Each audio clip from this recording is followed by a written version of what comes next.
Je suis Robert Laird Bordan, né en 1854 dans une petite communauté agricole en Nouvelle-Écosse. Fils d'un fermier modeste, j'ai grandi avec un fort sens du devoir et de la responsabilité, ce qui a influencé toute ma carrière. Après avoir enseigné brièvement, je me suis orienté vers le droit, une profession qui m'a permis de développer des compétences qui allaient plus tard façonner mon parcours politique. En 1911, j'ai été élu Premier ministre du Canada, succédant à Wilfrid Laurier. À l'époque, le pays était en pleine mutation, tiraillé entre l'influence britannique et le désir croissant d'affirmer notre propre identité.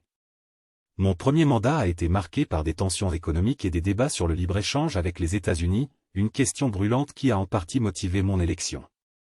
Je m'y suis opposé, croyant fermement qu'un tel accord affaiblirait l'autonomie économique du Canada et nous lierait trop étroitement à nos voisins du Sud.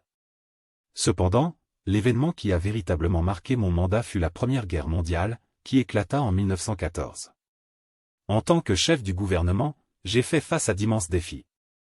Le Canada, alors membre de l'Empire britannique, s'est retrouvé en guerre, et il était de mon devoir de guider la nation à travers cette épreuve. Nous avons rapidement envoyé des troupes pour soutenir l'effort de guerre, mais les coûts, tant humains que financiers, ont rapidement grimpé. La guerre a profondément changé le Canada. J'ai dû faire face à des décisions difficiles, notamment la conscription, un sujet qui a divisé la population, surtout au Québec, où l'opposition était forte. En 1917, j'ai formé un gouvernement d'union, une coalition entre conservateurs et certains libéraux, pour renforcer notre engagement envers la victoire.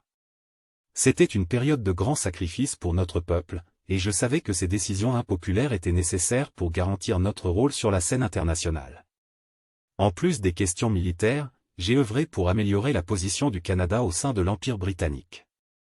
En 1919, lors de la conférence de la paix à Paris, j'ai insisté pour que le Canada signe le traité de Versailles de manière indépendante, affirmant ainsi notre souveraineté internationale.